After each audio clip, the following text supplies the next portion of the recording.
এটা সমূহ বাণিজ্যিক বিৰতিৰ পাছত আপোনালোকক পুনৰ স্বাগতম জনাইছোঁ যিহেতু আজি শ্বহীদ দিৱস আৰু অসম আন্দোলনৰ যেহেতু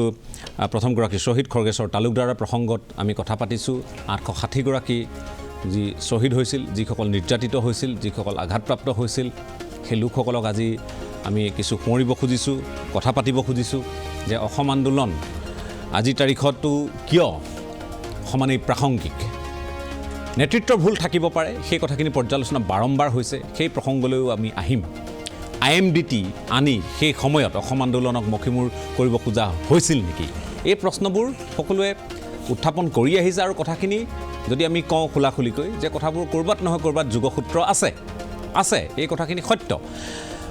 আনুষংগিক আন বহু কথাও আছে কিন্তু এই মুহূৰ্তত যিহেতু আমি 860 গৰাকীৰ শ্বহীদৰ বলিদানৰ কথা পাতি আছোঁ নিৰ্যাতিতসকলৰ ত্যাগৰ কথা পাতি আছোঁ আৰু তাৰ পিছতো বিদেশী মুক্ত যে নহল আমাৰ ৰাজ্যখন বিভিন্ন ধৰণৰ অজুহাত বিভিন্ন ধৰণৰ কথা বতৰা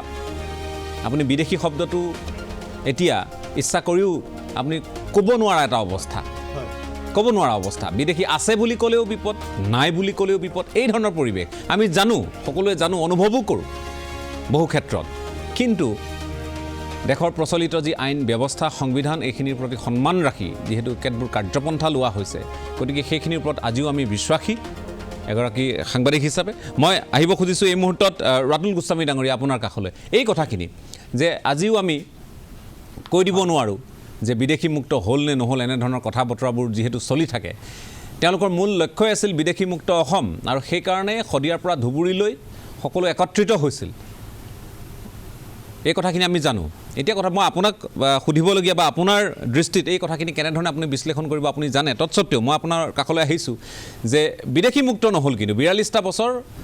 খৰ্গেশ্বৰ তালুকদাৰৰ মৃত্যুৱেই আজি 42টা বছৰ অতিক্ৰম কৰিলে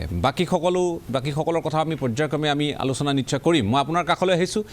ক'ত কেৰুণ ৰৈ গৈছে আপোনাৰ অনুভৱত হয় কেৰুণ ক'ত ৰৈ গৈছে বুলি ক'লে এয়া যিহেতু ৰাজনৈতিক বিষয় ৰাজনৈতিক পৰিপক্কতাৰ কৰবাত অভাৱ হৈছে আৰু ৰাষ্ট্ৰীয় আৰু আন্তঃৰাষ্ট্ৰীয় সম্পৰ্কৰ মাজত ৰাজ্যিক ভিত্তিক কৰিব লগা কাম হয়তো কৰবাত আমাৰ ৰৈ গ'ল যাৰ কাৰণে আমি আজিও বিদেশী মুক্ত অসমখন আমি পাব নোৱাৰিলোঁ আনহাতে আমি আৰু এটা কথা পৰ্যালোচনা কৰাৰ এই মুহূৰ্তত প্ৰয়োজন আছে বুলি ভাবোঁ যে জ্যোতিপ্ৰসাদে কৈছিল যে এজন ব্যক্তি যদি জাতীয়তাবাদী হ'ব খোজে তেওঁ প্ৰথমতে আন্তৰ্জাতিকতাবাদী হ'ব লাগিব আৰু যদি তেওঁ আন্তৰ্জাতিকতাবাদী হ'ব খোজে তেনেহ'লে জাতীয়তাবাদী হ'ব লাগিব কথাটো ভাইচ ভাৰ্চা বুলি জ্যোতিপ্ৰসাদ আগৰৱালদেৱে তেতিয়াই কৈ গৈছে এই কথাখিনিত আমি কৰবাত সেই সময়ত পৰ্যালোচনা কৰাত ভুল কৰিলোঁ নেকি এই কথাখিনি এতিয়াও পৰ্যালোচনা কৰাৰ এই কাৰণেই দৰকাৰ আছে যে আমি সদায় কৈ আছোঁ বিদেশী আছে কিন্তু আমি বিদেশী চিনাক্ত কৰিব পৰা নাই সম্ভৱতঃ কিমান 5,000 নে 6,000 মানুহে এতিয়ালৈকে চিনাক্ত হৈছে গতিকে য'ত আমি কৈ আছোঁ লাখ লাখ বিদেশী আছে তাত মাত্ৰ 5,000হে চিনাক্ত কৰিব পৰা যিটো ব্যৱস্থা এই ব্যৱস্থাটোত ক'ত ভুল আছে এইখিনি ৰাজ্য চৰকাৰে এটা দৃষ্টিভংগীৰে এটা নতুন দৃষ্টিভংগীৰে কাম কৰিব লাগিব কাৰণ এই কথাটো কোনেও অস্বীকাৰ নকৰে যে অসমত অনুপ্ৰৱেশ হৈছে অসমত বিদেশী আছে এই কথাটো কোনেও অস্বীকাৰ নকৰে কিন্তু এইখিনি কেনেকৈ আমি গুচাম সেই প্ৰক্ৰিয়াটো সম্পৰ্কে আমাৰ ভিন্নতা আছে আৰু সেই ভিন্নতাটোৰ কাৰণে এতিয়াও আমি যিহেতু একত্ৰিত হ'ব পৰা নাই গতিকে ইছ্যুটো জীয়াই আছে আমি আশা কৰিম যে সকলোখিনি একত্ৰিত হওক আৰু এই বিষয়টো সমাপ্ত হওক কিন্তু আজিৰ দিনটোত আমি যিসকল শ্বহীদক আমি স্মৰণ কৰিছোঁ বাৰে বাৰে আমাৰ মানে ৰিঙিয়াই কথাবোৰ মনত পৰি আছে আজি যেতিয়া মিৰ্জাত ৰাজেন্দ্ৰাৰ মৃত্যু হৈছিল সেই দিনটোৰ কথা এতিয়াও মানে যেতিয়া গুলীবিদ্ধ হৈ ৰাজেন্দ্ৰ চন্দ্ৰধৰ দা মৃত্যু হৈছিল সেই দিনটোৰ দৃশ্যবোৰ এতিয়াও আমাৰ চকুৰ আগত ভাহি আছে যদিও আমি সৰু আছিলোঁ কাৰণ আমি মনে মনে লুকাই চুৰকৈ হ'লেও তালৈকে চাব গৈছিলোঁ কেনেকুৱা পৰিস্থিতি হৈছিল ইমান ত্যাগ আৰু সেই সময়ৰ ছাত্ৰ সমাজৰ যি অপূৰণীয় ক্ষতি আজিও বহু ছাত্ৰই জীৱনৰ সেই সময়ৰ 1983 চনত আমি প্ৰত্যেকজন ছাত্ৰই এটা জীৱনৰ অমূল্য শিক্ষাবৰ্ষ আমি দেশৰ কাৰণে দিবলগীয়া হৈছিল, ৰাজ্যৰ কাৰণে দিবলগীয়া হৈছিল। তো এই যে আমি সকলো ছাত্ৰই বা সকলো জনসাধাৰণে ত্যাগখিনি কৰিলে, সেই ত্যাগৰ মূল্য দিয়াটো ৰাজ্য চৰকাৰ আৰু কেন্দ্ৰ চৰকাৰৰ দায়িত্ব। এই কাৰণেই যে ৰাজ্য আৰু কেন্দ্ৰ চৰকাৰে সন্মিলিতভাৱে চুক্তি এখন কৰি এই আন্দোলনটো স্থগিত কৰিছে। গতিকে ৰাজ্য আৰু কেন্দ্ৰ চৰকাৰে এইখিনি দায়িত্ব গ্ৰহণ কৰক। আমি আশা কৰিছোঁ যাতে আৰু এই ইছ্যুটো লৈ অসমৰ জনসাধাৰণৰ মাজত কোনো ধৰণৰ নতুন সমস্যাৰ সৃষ্টি নহয়, তাৰ কাৰণে ৰাজ্য চৰকাৰে দায়িত্ব লওক, অসমৰ বুদ্ধিজীৱীসকলে পৰামৰ্শ দিয়ক, সদৌ অসম ছাত্ৰ সন্থাই পুনৰ এই বিষয়টোলৈ নেতৃত্ব লওক আৰু এনেধৰণৰ পৰ্যালোচনা অতি সঘনে সদৌ অসম ছাত্ৰ সন্থাৰ নেতৃত্বত হওক। কাৰণ আজি যিসকল ছাত্ৰ সন্থাৰ নেতৃত্বত আছে তেওঁলোকৰ বেছিভাগে এই অসম আন্দোলন কি আছিল একো বুজিয়েই নাপায় বা একো গমেই নাপায়। কাৰণ এই সময়ত তেওঁলোকৰ জন্ম হোৱা নাছিল, বেছিভাগৰে জন্ম হোৱা নাই। গতিকে এই গোটেই কথাবোৰ যাতে সঘন পৰ্যালোচনা হয় তাৰ কাৰণেও মই আহ্বান জনাইছোঁ। হয়, মই আকৌ ঋষিকেশ গোস্বামী ডাঙৰীয়া আপোনাৰ কাষলৈ আহিছোঁ। আজি আপোনাৰ মই কৈছোঁৱে যে আপোনাৰ লেখনিটো আজি পঢ়িছোঁ আৰু তাৰ পিছতে মই আপোনাক কৈছিলোঁ যে আজি আমি যিহেতু সশ্ৰদ্ধ সোঁৱৰণ কৰিব খুজিছোঁ যে আপুনি আহক, কথাখিনি অকণমান আমি ফঁহিয়াই চাওঁ আৰু ক'ত আমাৰ কেৰুণ ৰৈ গ'ল, IMDTৰ প্ৰভাৱ কিদৰে পৰিল, তাৰ লগতে আপুনি লিখিছে যে 71ৰ যিটো আমাৰ কাট অফ আমাৰ ডেট বুলি আমি কওঁ যে 1971 চনৰ 24 মাৰ্চ। গতিকে সেই কথাবোৰ কেতিয়া হৈছিল? সেইবোৰ হৈছিল 1985 চনৰ অসম চুক্তিতহে। সেই সময়খিনি আমি পাৰ কৰি অহা সময়। গতিকে বিদেশী আছে, বিদেশী নাই, এই প্ৰসংগবোৰে বহুতক যিহেতু জোকাৰি গৈছে, এই কথাবোৰ চৰকাৰো হ'ল আৰু যিসকলে আন্দোলনৰ নেতৃত্ব লৈছিল তেওঁলোকেই চৰকাৰৰ দায়িত্বও ল'বলগীয়া হৈছিল সেই সময়ত, যদিওবা তেওঁলোকৰ বয়স, অভিজ্ঞতা বা ৰাজনৈতিক অভিজ্ঞতা ইত্যাদি কম আছিল সেই সময়ত। তৎসত্ত্বেও আমি ভাবি লৈছোঁ যে তেওঁলোকৰ সেই প্ৰথমটো কাৰ্যকালত কেতবোৰ কৰিবলগীয়া কাম তেওঁলোকে হয়তো কৰিব তেনেধৰণে নোৱাৰিলে, কিন্তু পৰৱৰ্তী আকৌ এবাৰ তেওঁলোকক সুযোগ দিয়া হ'ল। তেতিয়াও তেওঁলোক এই যিখিনি কথা বতৰা, যিবোৰ বিতৰ্ক, এইবোৰ অৱসান ঘটাবলৈ সক্ষম নহ'ল। গতিকে সেই বিষয়লৈ মই আপোনাৰ কাষলৈ আহিছোঁ যে যিহেতু IMDT সেই সময়ত যেতিয়া আন্দোলনৰ ভৰপক, সেই সময়ত IMDT আইনখন অনা হৈছিল। তাৰ পৰৱৰ্তী সময়ত দীৰ্ঘকালৰ পিছত সৰ্বানন্দ সোণোৱালে গোচৰ তৰাৰ পিছত এই গোটেই বিষয়টো যিহেতু IMDT আইনখন বাতিল হৈছিল। গতিকে IMDTয়ে কেনেধৰণে ক্ৰিয়া কৰিছিল সেই সময়ত? IMDT আইনখনটো 1983 আনিছিল আৰু গোটেই তাৰ মানে যিজন মানে আৰ্কিটেক্সাৰ আছিল মহিম মজুমদাৰ ডাঙৰীয়াটো প্ৰয়াত হৈছিল কিছুদিন আগতে। হয়, গতিকে সেই আইন বা আমাৰ ৰাতুলে যিটো কথা কৈছে বিদেশী বহিষ্কৰণ, এই প্ৰক্ৰিয়া গোটেই মানে NRC এইবিলাক এটা বিষয় জটিল আৰু ইয়াত আপোনাৰ সেই লৰ বা সেই টেকনিকেল মানুহ কিছুমান লাগিব। মানে আন্দোলন কৰি এটা কথা ৰেইজ কৰি পেলাই মানুহৰ দৃষ্টি, বিশ্ববাসীৰ দৃষ্টি আকৰ্ষণ কৰা আৰু সেই বস্তুটো আইনৰ মাজেদি সমাধান কৰি তাক কৰা, এইটো দুটা বেলেগ পৃথক বস্তু, এখন বেলেগ দেশৰ লগত। মই মিডিয়া এডভাইচাৰ নাথাকোঁতে এবাৰ মানে গোৱালপাৰালৈ গৈছিলোঁ, তাতে জেইলাৰজন মোৰ বন্ধু আছিল। তেওঁ মানে কথা প্ৰসংগত তেওঁ অসম আন্দোলন কৰিছিল। তেতিয়া মানে তেওঁ মোক ক'লে যে ইয়াতে মানে এটা বাংলাদেশী নাগৰিক মানে এই যে তেওঁ মানে জেলত আছিলে, বাংলাদেশী নাগৰিক ধৰিছিল, মানে ধৰাৰ পিছত তেওঁৰ জেলতে মৃত্যু হ'ল। জেলত মৃত্যু হোৱাৰ পিছত তেওঁলোকে বাংলাদেশৰ লগত যোগাযোগ কৰিলে। বাংলাদেশে ডাইৰেক্ট কৰিছে যে তেনেকুৱা নামৰ আমাৰ মানুহ নাই, ডেড বডিটো নিয়া মানুহ নাই।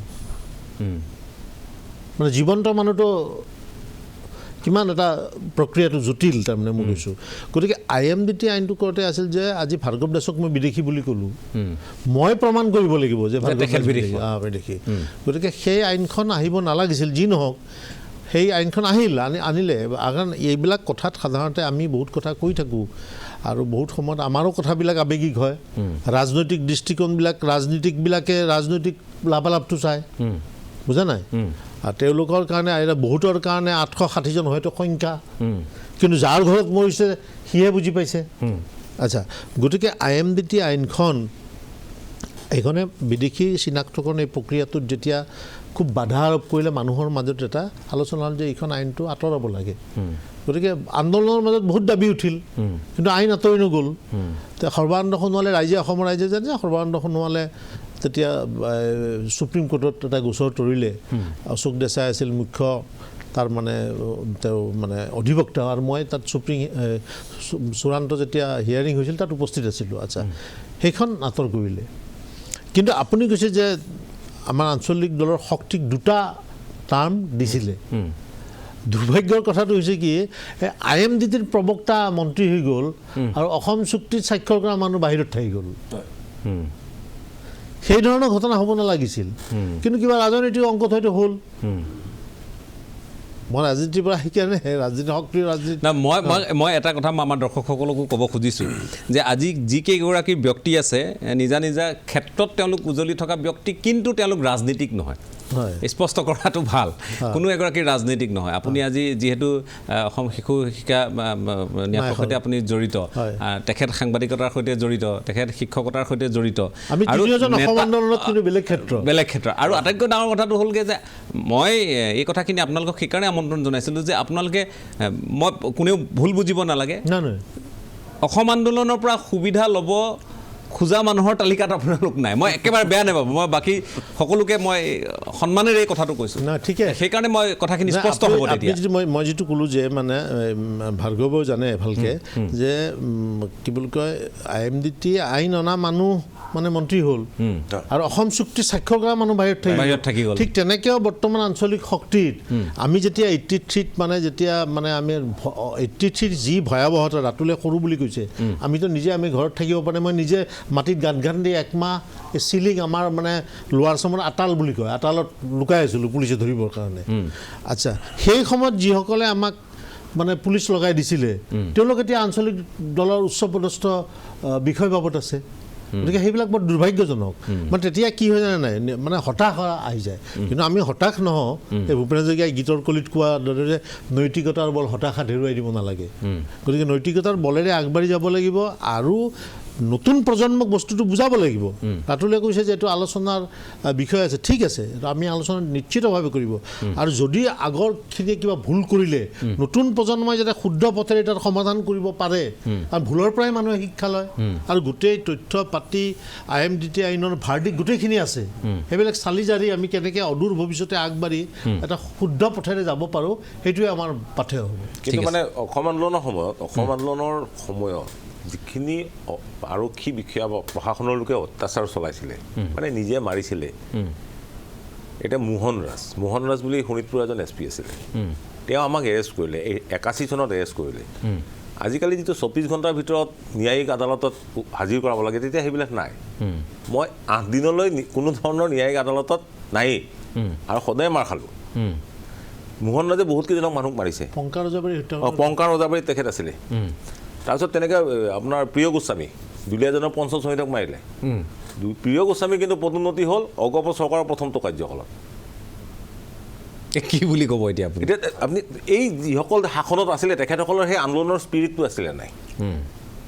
যে 83 চনত যিখিনি হৈছে বা আন্দোলনৰ সময় হৈছে 85 চনত তেখেতসকল শাসনত আহিছিলে গোটেই মেচিনেৰী তেওঁলোকৰ হাতত আছিলে এই যিকেইটা অপৰাধ ৰজু হৈ আছিলে তেওঁলোকে নিজে ৰজু কৰিব নালাগে যিবিলাক সংশ্লিষ্ট থানাত বা তেতিয়া বহুত থানাই লোৱা নাছিলে কিন্তু কোৰ্টত হয়তো ৰজু হৈ আছিলে সেইবিলাকৰ ক্ষেত্ৰত কোনো নাচালে কিন্তু সেই মানুহবিলাকক চৰকাৰৰ উচ্চ পদবীহে দেখা পালোঁ আমি সেইটো এটা চৰকাৰ সেই আন্দোলনকাৰী নেতা হ'ল নেতাৰ সকলোৰে প্ৰিয়ভাজন হ'ল অসমৰ মন্ত্ৰী হ'ল মুখ্যমন্ত্ৰী হ'ল 82 চনত এখন আইন এখন প্ৰয়োগ কৰিলে যিখন আইন 1947 চনৰ মে' মাহত ব্ৰিটিছ চৰকাৰে প্ৰয়োগ কৰিছিলে 1947 চনৰ মে' মাহত Assam maintenance of public order act সেইখন মতে চৰকাৰ DCয়ে যিজন মানুহক ইচ্ছা কৰে তেওঁক নি জংঘলৰ মাজত এৰি থৈ আহিব পাৰে বনবাস দিব পাৰে তেওঁ কণ্ডিশ্যনাৰ তেওঁ নিজৰ জেগাত আহিব নোৱাৰিব দৰকাৰ হ'লে মানে তেওঁৰ ওপৰত একশ্যন লোৱা হ'ব আৰু সেইখন আইন প্ৰথম দিছিলে মোৰ দেউতাৰ ওপৰত মোৰ প্ৰয়াত পিতৃ অনিয়ম দাসৰ ওপৰত আৰু তাৰপিছতে দিছিলে আমাৰ প্ৰাক্তন মন্ত্ৰী বিজয় চক্ৰৱৰ্তী অতি জঘন্য আইন তাৰমানে আপোনাকো মোকো নিদিব পাৰে জংঘলৰ মাজত থৈ আহিব পাৰে কোনো মানে একো নাই তাতে এতিয়া আন্দোলনকাৰীসকলে সেইখন যিহেতু অসম চৰকাৰৰ আইন সেইখনতো প্ৰত্যাহাৰ কৰিব লাগিছিল আগতে পোৱা নাছিল এইখন প্ৰত্যাহাৰ কৰিব লাগিছিল নে সেইখন কিয় প্ৰত্যাহাৰ নকৰিলে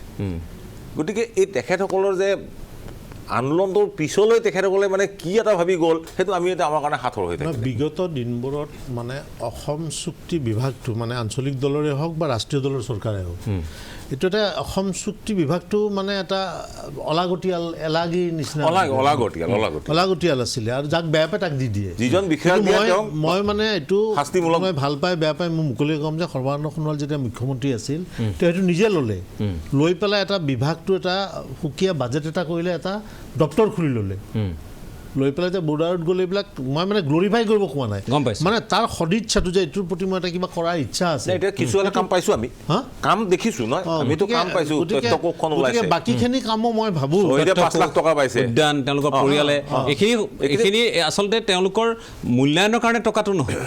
এইটো 85তে হ'বলগীয়া কামটো মানে 86তে হ'বলগীয়া কামটো যেনিবা এখেতে কৰিলে হয় সেইখিনি কথা মই যিহেতু তাৰ লগতে আমি ক'ব লাগিব যে স্মাৰকৰ প্ৰসংগত আপোনাৰ সৈতে কথা কওঁতে আপুনি প্ৰয়াত দেৱকুমাৰ বৰাৰ আপুনি কথা যিহেতু উল্লেখ কৰিছে তেওঁলোকেও দেৱকুমাৰ বৰাৰ কথাটো মই উল্লেখ কৰিছিলোঁ এই ক্ষেত্ৰত যে 1984 চনত যেতিয়া মানে 83ৰ পিছত এটা স্থবিৰতা এটা আহিছে মানে ভয়ংকৰ চিটুৱেশ্যন এটা হোৱাৰ পিছত বহুতে ভয়ো খাইছে বহুত মানুহ দুনু গুলিয়াই মাৰিছে আন্দোলনকাৰী ৰাস্তাত ওলাবলৈ ভয় লগা এতিয়া আমি মানে মানুহে আশ্ৰয় নিদিয়ে ঘৰত আপুনি বহি কৈ থাকিব পাৰে চুক্তিখন কিয় তেতিয়া এনেকুৱা কৰিলে কিন্তু সেই সময়ৰ পৰিৱেশত আপুনি যাব লাগিব তেতিয়া চুক্তি নকৰি উপায় নাই মোৰ ব্যক্তিগত এটা আপোনাৰ কথালৈ আহিম মই মনত পৰোঁতে কওঁ 83-84 সময়খিনিত ন খাবলৈ সেই সময়ত আঘোণ মাহত ন খোৱাত সম্বন্ধীয় এগৰাকী পেহীৰ ঘৰত আইতাৰ লগত বহি আছোঁ ইনকলাব জিন্দাবাদ সেই সময়ৰ শ্লোগান আৰু ইমান ডাঙৰ আমি সেই সময়ত তত্ত্ব বুজিব পৰা নাছিলোঁ যে হৈ আছে কি তেতিয়া কৈছে যে অসম আন্দোলন হৈছে বিদেশী খেদিব লাগে আহয়া ওলাই সেই শ্লোগানবোৰ শুনিছিলোঁ এই কথাখিনি মনত পৰাৰ কাৰণে ইয়াত মই সংযোগ কৰিলোঁ হয় মানে চুক্তিখন হওঁতে যেতিয়া চুক্তি চহী হৈছে তেতিয়া আমি কি আছে সেইটো চোৱা নাই কি চুক্তিত দফা কি আছে কি হ'ব এইবিলাক চোৱা নাই তেতিয়া আমাৰ ইমিডিয়েট একদম তৎকালীনভাৱে আমাৰ মনলৈ অহা কথাটো হ'ল কি আজিৰ পৰা পুলিচে আমাক নিবিচাৰে শান্তি থাকিব পাৰি সেইটো সময় আৰু ইতিমধ্যে প্ৰায়খিনি জেলতে আছে মনোবল প্ৰায় ভাঙিয়ে গৈছিল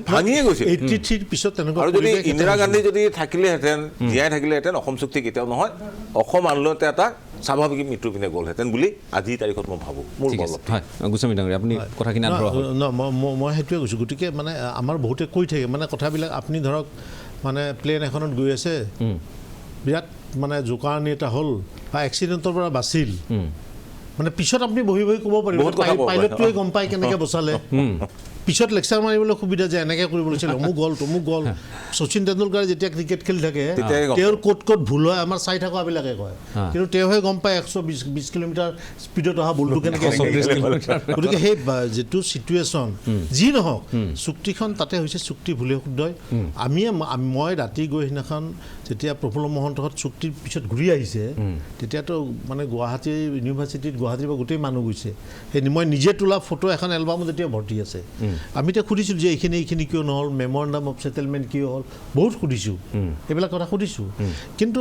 এনেকুৱা এটা পৰিৱেশ আছে বহুত কথা আছে সেইবোৰ হয়তো বেলেগে আলোচনা হ'ব পাৰে কিন্তু যি নহওক এই বস্তুটো এটা ভাৰত চৰকাৰৰ স্বীকৃতি এটা পাইছে কাৰণ এই বস্তুটো ৰাষ্ট্ৰীয় বা আন্তঃৰাষ্ট্ৰীয় স্তৰলৈ লৈ গৈছে বহুত ডাঙৰ সাংবাদিক বি ভাৰ্গিছ নেগলেক্টেড আছাম বুলি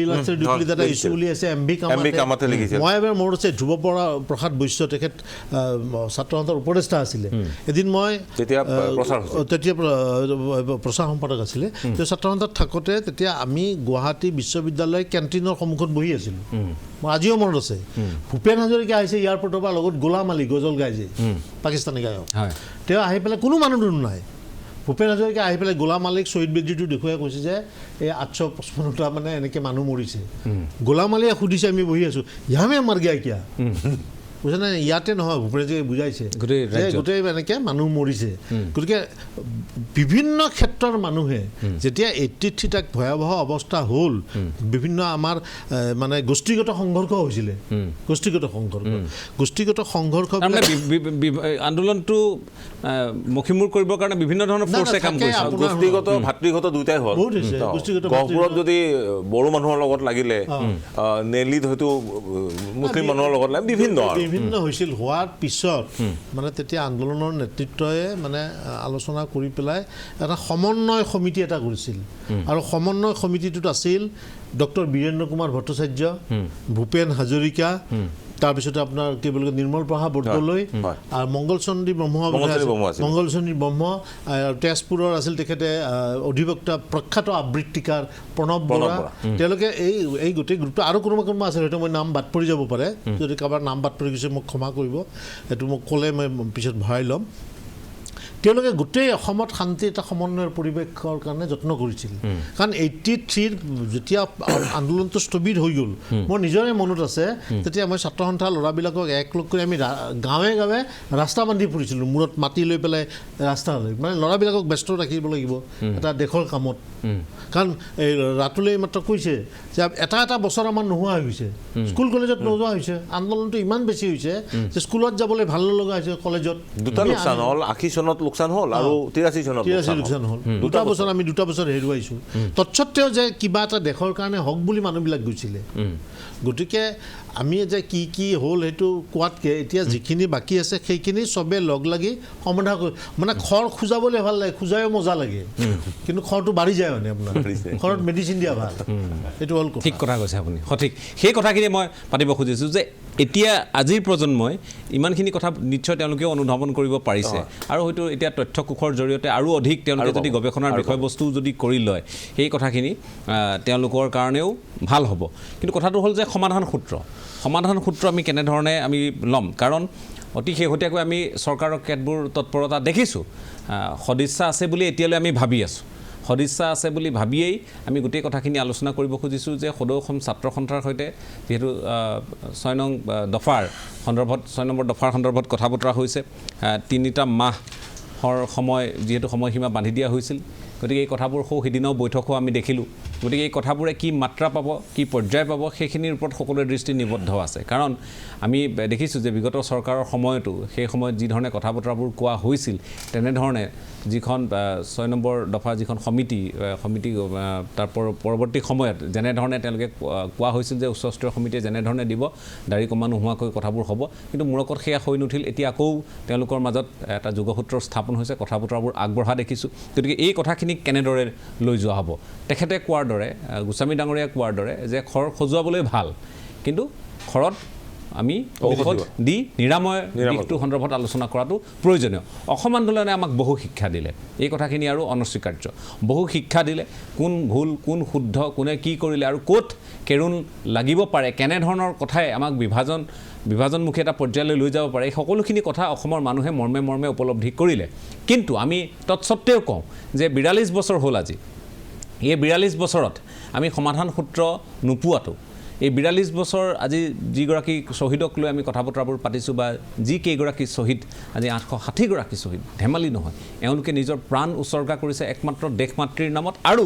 বিদেশীমুক্ত এখন অসমৰ নামত এই কথাখিনি বৰ সহজ কথা নহয় গতিকে সেইখিনি এতিয়াও আমি ইপ্সিত লক্ষ্যত আমি উপনীত হ'ব পৰা নাই সেইটো ডাঙৰ কথা গতিকে ৰাতুল গোস্বামী ডাঙৰীয়া আপোনাৰ কাষলৈ আহিছোঁ শেষত আপুনি গোটেই বিষয়টোত কেনেধৰণে পৰামৰ্শ আগবঢ়াব খুজিব কাৰণ আপোনালোকো আছিল অসম আন্দোলনৰ অক্লান্ত আপোনালোক কৰ্মী আছিল গতিকে কেনেধৰণৰ পৰামৰ্শ সদৌ অসম ছাত্ৰ সন্থা হওক চৰকাৰ কেনেধৰণৰ পৰামৰ্শ আগবঢ়াব খুজিব হয় নিশ্চিতভাৱে মই পৰামৰ্শ মানে মোৰ অভিমত কোৱাৰ আগত হিচিদাই এটা কথা মনত পেলাই দিলে এই যে ৰাস্তা বন্ধা কথাটো ক'লে বহুত কথা মনত পৰি গ'ল এইকাৰণে যে এই ৰাস্তা বন্ধাৰ কাৰণে আমি কিমান বা CRP খেদা খাবলগীয়া হৈছিল আমাৰ সেই অঞ্চলবোৰত এই কথাবোৰে বৰ নষ্টালজিক কৰি দিয়ে আপুনি যিটো কথা উলিয়াইছে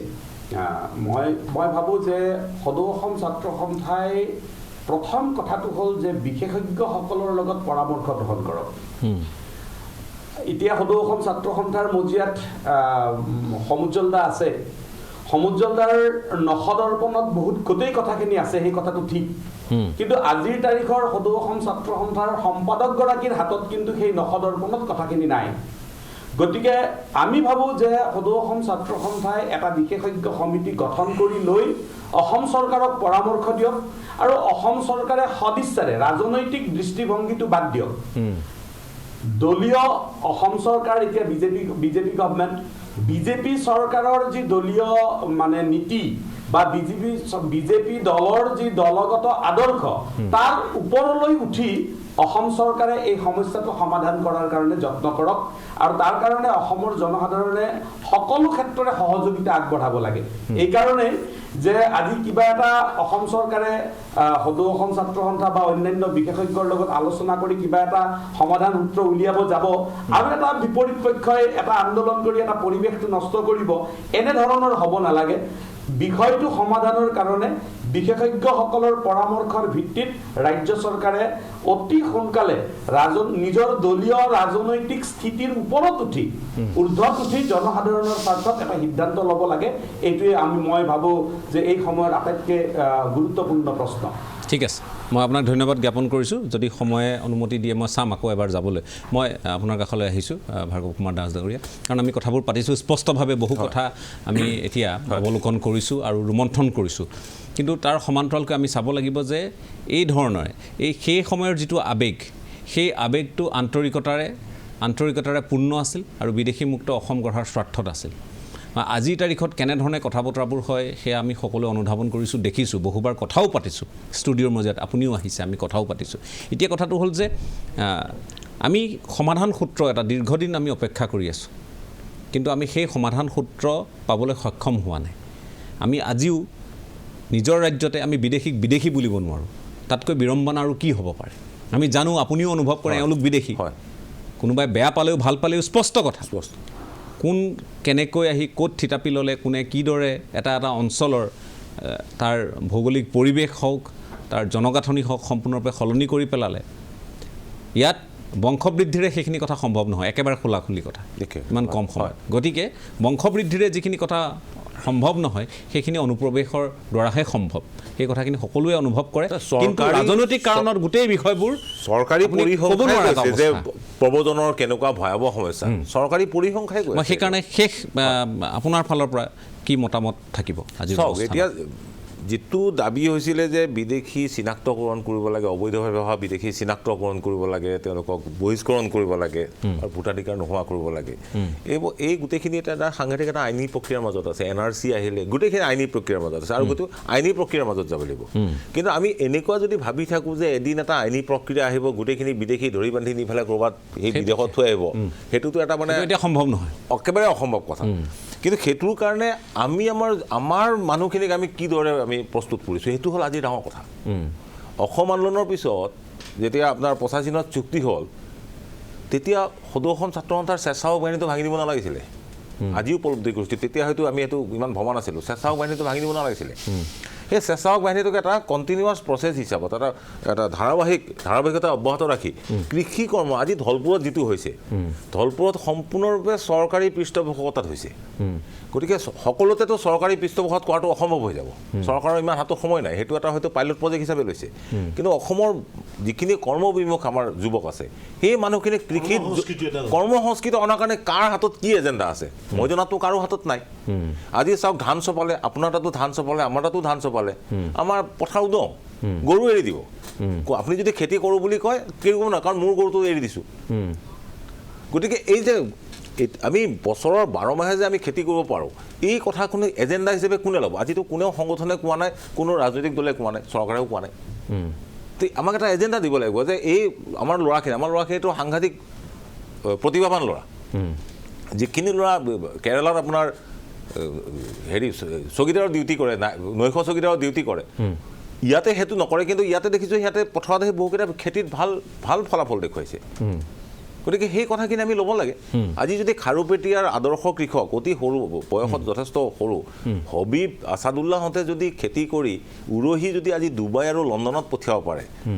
মঙলদৈৰ পৰা খাৰুপেটীয়া 13 কিলোমিটাৰ তো মঙলদৈ ল'ৰাজনে কিয় কৰিব নোৱাৰে ঠিক আছে অসুবিধাটো ক'ত আছে এই কথাটোহে আমি আজি এতিয়া অনুধাৱন কৰা এজেণ্ডা বা কৰ্মসংস্কৃতিৰ কৰ্মসূচী গতিকে সেইখিনি কথা মই অনুষ্ঠান প্ৰায় শেষ কৰিবৰ হ'ল আমাৰ সময়ো একেবাৰে কম 1 মিনিটমান সময় পাম ঋষিকেশ গোস্বামী ডাঙৰীয়া শেষত আপুনি কি ক'ব খুজিব নহয় ভাৰ্গৱ দাসে যিটো কথা কৈছে মই এইটোৰ লগত একমত মানে আপুনি গুৱাহাটীতে যদি চাই ঘৰে ঘৰে শাক পাচলি বিক্ৰী কৰিবলৈ যোৱা মানে এই কনষ্ট্ৰাকশ্যন আমাৰ এইবিলাক আমাৰ ল'ৰাবিলাক আমি নিজে কাম কৰিবলৈ অলপ লাজ পাওঁ 1 নম্বৰ কথা দেই কৰ্মসংস্কৃতি এটা লাগিব কৰ্মসংস্কৃতি লাগিব কাৰণ আমি কৈ থাকিম নহয়, আমি জানো, সেইবিলাক মই আজি কোৱা নাই। যোগেশ চন্দ্ৰ ভূঞাই তেওঁ কিতাপ লিখিছে ধাৰাবাহিকভাৱে, তেতিয়া মানে মোৰ বন্ধু তেতিয়া সমুজ্জ্বল ভট্টাচাৰ্য সেই দিছিলোঁ, ডেম'গ্ৰাফিকেলি কেনেকৈ চেঞ্জ হৈছে গোটেই পেটাৰ্ণটো, বিশেষকৈ নামনি অসমত তেওঁ একদম তথ্য প্ৰমাণ সহকাৰে লিখি তাত দি দিছে। সেইটো অলৰেডি দিছে। গতিকে সেইকাৰণে হিতেশ্বৰ শইকীয়া মুখ্যমন্ত্ৰী থাকোঁতে এবাৰ এইটো কথা যেতিয়া এছেম্বলিত ক'লে, 3 মিনিটতে গভৰ্ণমেণ্ট উৰুৱাই দিম বুলি ক'লে। হাজি মুছাফিৰ খান মিটিং হৈছিলে 3 মিনিটত। সেই কথা মই লিখিছিলোঁ আৰ্টিকুল কৰি, আৰু ৰাধিকামন ভগৱতী যেতিয়া আছিলে তেওঁ এডিটৰিয়েল লিখিছিল। এইবিলাক আছে, মই সেই টেকনিকেল কথা আজি কোৱা নাই সেইকাৰণে এইবিলাক কথা, কাৰণ এইবিলাক আইন কানুন টেকনিকেল এইবিলাক কৈ সেই নাই। গতিকে সেই সদিচ্ছাটো সকলোৰে লাগিব। আৰু এটা ৰাতুলে কথা কোৱাৰ নিচিনা যে আমাৰ মোৰ যিটো চেণ্টিমেণ্ট আছে, ভাৰ্গৱৰ যিটো চেণ্টিমেণ্ট আছে, নতুন প্ৰজন্মৰ মানে অসম আন্দোলন সম্পৰ্কে সেই চেণ্টিমেণ্ট পঢ়ি শুনিতো, স্বাধীনতা আন্দোলনৰ মুক্তিযুঁজাৰুজনৰ যিজন চেণ্টিমেণ্ট আমাৰ নাথাকে। গতিকে সেই বস্তুটো যিটো স্প্ৰিট, সেই স্প্ৰিটটো ধৰি ৰাখি পেলাই আমি অদূৰ ভৱিষ্যতে আগবাঢ়িব লাগিব। একটো কৰ্ম সংস্কৃতিটো মূল বস্তু, কিন্তু কৰ্ম সংস্কৃতি যদি আমাৰ ল'ৰাবিলাক ইনভলভ হৈ যায়, মানে আমি বহুতৰ তেনে আমাক ভাতে মাৰিব যত্ন কৰি আছেতো, তেতিয়া আমাক ভাতে মাৰিব নোৱাৰিব তাৰমানে। কিন্তু অকল লেকচাৰত জাতি বাচি নাথাকে নহয়, বক্তৃতাৰ পূজাৰীৰে হাতে কামে কৰিব লাগিব আমি। আপুনি গুৱাহাটীতে চাবচোন গোটেই কথাবিলাক আমি যিটো সময়ত সন্দেহযুক্ত বিদেশী বুলি কওঁ, তেওঁলোকে দেখিব দুৰ্গা মন্দিৰটো বনাই আছে, তেতিয়াহ'লে কোনে কাম কৰিব? কাম কৰা মানুহটো লাগিব। গতিকে সেইটো এটা বেলেগ বিষয়। আৰু প্লাছ এই যিখিনি বহুতখিনি আগবাঢ়িছে, এই যে দপা টপা ষষ্ঠ সেই কি বুলি কয় অনুচ্ছেদ, এইবিলাক সেই কথাখিনি য'ত ৰৈ আছে সেইখিনি আগবঢ়াই দিলে অদূৰ ভৱিষ্যতে অসমীয়া জাতিৰ এটা সুৰক্ষা হ'ব। কাৰণ আমাৰ অসমীয়াৰ এই সূত্ৰটো ওলালে খেলি মেলি হৈ যায়, খিলঞ্জীয়া নে অসমীয়া,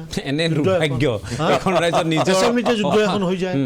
গতিকে সেইটোৰ বিপৰীতে আমি কাম কৰিব পাৰিলে আমি সফল কাম হ'ম। আৰু শ্বহীদৰ যিটো তেজৰ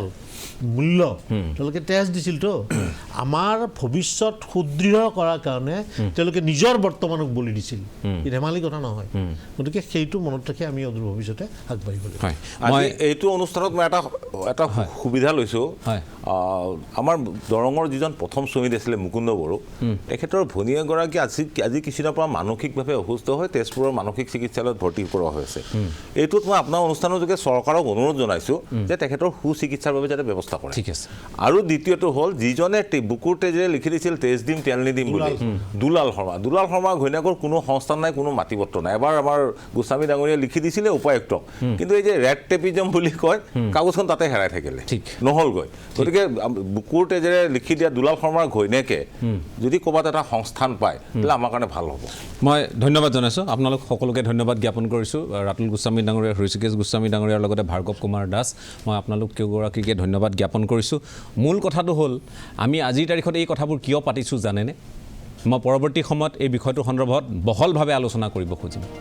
আমি ভাষাৰ ক্ষেত্ৰত কথা ক'লোঁ যে ভাষা আমাৰ অসমীয়াই থাকিব, কিন্তু আমি এটা উপত্যকাত বেলেগ ভাষা, আনটো উপত্যকাত বেলেগ ভাষা পালোঁ। আমি বিদেশী বিতাড়ন কৰিম বুলি আমি নিজৰ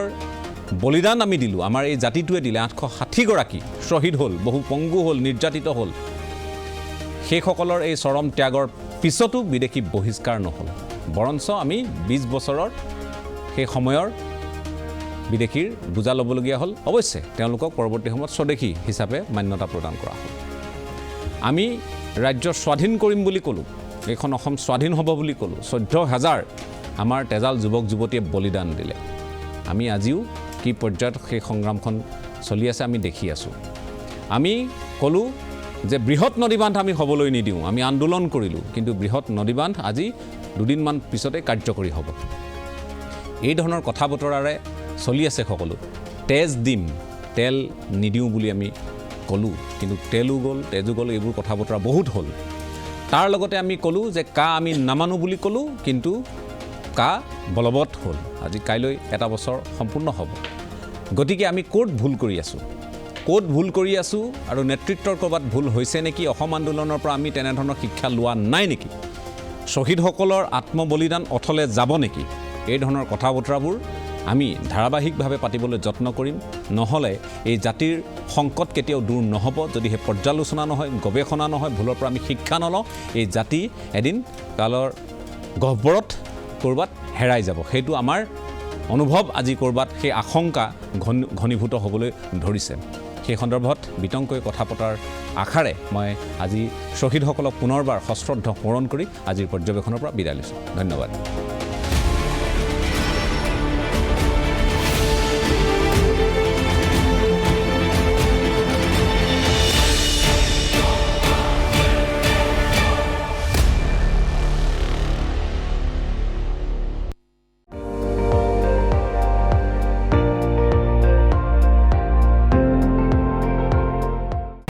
আপুনি চাই আছে ND24, সৰ্বশ্ৰেষ্ঠ নহয় সৰ্বোত্তমৰ দৌৰ।